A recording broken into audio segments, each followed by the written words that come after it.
Assalamualaikum warahmatullahi wabarakatuh.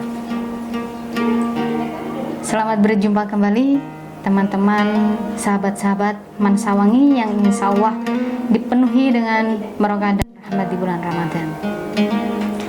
Kembali lagi kita akan memberikan sebuah kajian singkat mengenai amalan-amalan apa saja yang bisa kita lakukan di bulan suci yang penuh barokah ini. Pada kesempatan kali ini saya akan menyampaikan sebuah tema yang sangat menarik untuk dibahas, yakni amalan-amalan sholat sunnah yang perlu kita istiqomahkan khususnya di bulan suci Ramadan. Teman-teman Mansawangi yang berbahagia, ada sebuah hadis yang menyebutkan maqama ramadhana wa ihtisaban ghufira lahu ma taqaddama min dhanbi. Barang siapa yang menghidupkan bulan suci Ramadan dengan iman dan mengharap pahala, maka Allah akan mengampuni dosa-dosanya. Hadis riwayat Bukhari dan Muslim. Hadis ini sangat viral teman-teman di kalangan para ahli hadis, karena setiap pembahasan mengenai bulan puasa pasti selalu ada hadis ini, selalu dikaitkan dengan hadis ini. Kenapa kok hadis ini selalu dikaitkan dengan puasa Ramadan? Karena di dalamnya menerangkan bahwa Allah memberikan ganjaran, Allah memberikan balasan berupa ampunan dosa kepada kita yang bisa menghidupkan bulan suci Ramadan dengan amalan-amalan atau ibadah-ibadah, baik itu ibadah fardu maupun ibadah sunnah yang lainnya. Saking pentingnya amalan atau ibadah yang kita jalankan di bulan Ramadan, khususnya amalan atau ibadah sholat. Ibadah sholat ini hampir senafas dengan ampunan yang diberikan oleh Allah kepada kita jika kita bisa menjalankan dengan penuh kekhusyukan. Maka Allah akan mengampuni dosa-dosa kita, semua dosa-dosa kita di masa yang lampau. Kemudian kira-kira amalan atau sholat apa sih yang dikhususkan di bulan Ramadan ini sehingga Allah memberikan ganjaran yang luar biasa, memberikan ganjaran diampuni dosa-dosa kita, bahkan semua dosa-dosa kita di masa yang lampau. Kalau kita melihat bulan Ramadan ini, ada satu sholat sunnah khusus yang tidak ada di waktu yang lain, tapi adanya hanya di bulan suci Ramadan. Teman-teman semua pasti tahu, yaitu sholat tarawih. Sholat tarawih ini biasanya orang-orang sangat semangat melaksanakannya. Karena apa?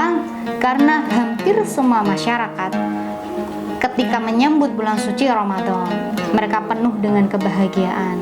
Semua orang berbondong-bondong mendatangi mushola, mendatangi masjid untuk melaksanakan sholat sunnah tarawih secara berjamaah.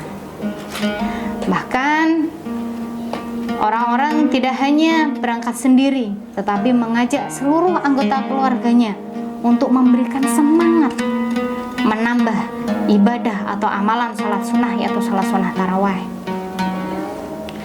Kemudian selain sholat tarawih, ada sholat-sholat sunnah juga yang perlu kita laksanakan. Apalagi ini di bulan suci Ramadan, bulan yang penuh dengan keberkahan. Apa saja yang kita laksanakan, pahalanya akan berlipat ganda. Minimal dilipat gandakan 10 kali lipat dari ganjaran yang biasanya. Kira-kira sholat apa saja itu yang bisa kita amalkan setiap hari di bulan suci Ramadan? Yang pertama, kita bisa meningkatkan sholat sunnah rawatib. Sholat sunnah rawatib, kalau kita bisa mengistiqomahkan setiap hari, maka ketika di bulan suci Ramadan kita meningkatkannya dengan penuh kekhusyukan, dengan penuh kesungguh-sungguhan. Sholat sunnah rawatib ini ada 12 rakaat teman-teman. Yang pertama atau rinciannya ada 4 rakaat sebelum sholat duhur, kemudian 2 rakaat setelah sholat duhur, kemudian ada 2 rakaat setelah sholat maghrib, 2 rakaat setelah sholat isya, dan 2 rakaat sebelum sholat subuh. Jumlahnya totalnya ada 12 rakaat. Allah juga menjanjikan barang siapa yang istiqomah menjalankan sholat sunnah rawatib selama hidupnya sampai akhir hayatnya, sampai dia meninggal, maka Allah akan membangunkan istana di surganya nanti. Semoga kita termasuk orang-orang yang bisa mendapatkan keistiqomahan melakukan sholat rawatib sampai akhir hayat kita. Amin. Allahumma amin. Kemudian sholat sunnah yang selanjutnya yang bisa kita istiqomahkan yaitu ada sholat duha. Sholat duha ini sholat yang dikerjakan di waktu syuruk atau sekitar 1 jam setelah waktu sholat subuh. Sholat duha ini bisa kita kerjakan dengan melaksanakan 2 rakaat atau 4 rakaat atau 8 rakaat. Semua tergantung kemampuan kita, karena kondisi tiap orang-orang itu berbeda-beda. Kalau kita mampu istiqomah 2 rakaat, monggo dimaksimalkan, khususnya di bulan Ramadan. Kalau misalnya kita menganggap bulan Ramadan ini istimewa, bisa kita tambah menjadi 4 rakaat. 4 rakaat setiap harinya kita istiqomahkan. Kemudian setelah sholat duha ada sholat sunnah mutlak juga yang lain, yaitu kita bisa melaksanakan menambah 4 rakaat sebelum sholat asyar.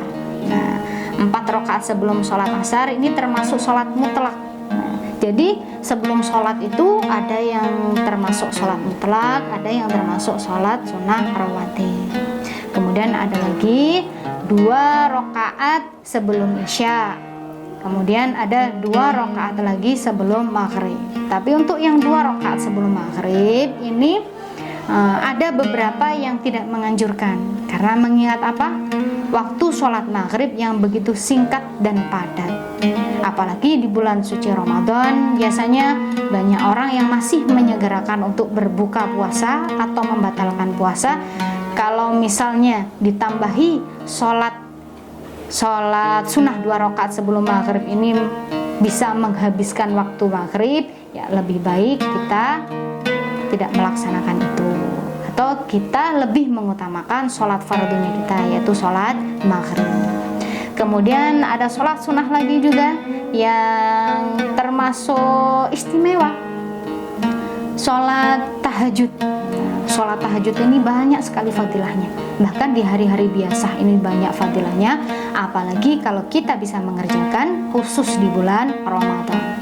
Kalau yang biasanya sehari-hari istiqomah 2 rakaat, khusus bulan Ramadan nih kita tambahi rakaatnya bisa menjadi 4 rakaat atau lebih. Karena harapannya apa? Harapannya kita bisa mendapatkan keberkahan dari Allah Subhanahu wa Ta'ala. Kemudian setelah sholat sunnah tahajud, kita bisa tutup dengan sholat witir. Atau biasanya di bulan Ramadan ini orang-orang melaksanakan sholat witir setelah atau selesai sholat tarawih, langsung ditutup dengan 3 witir.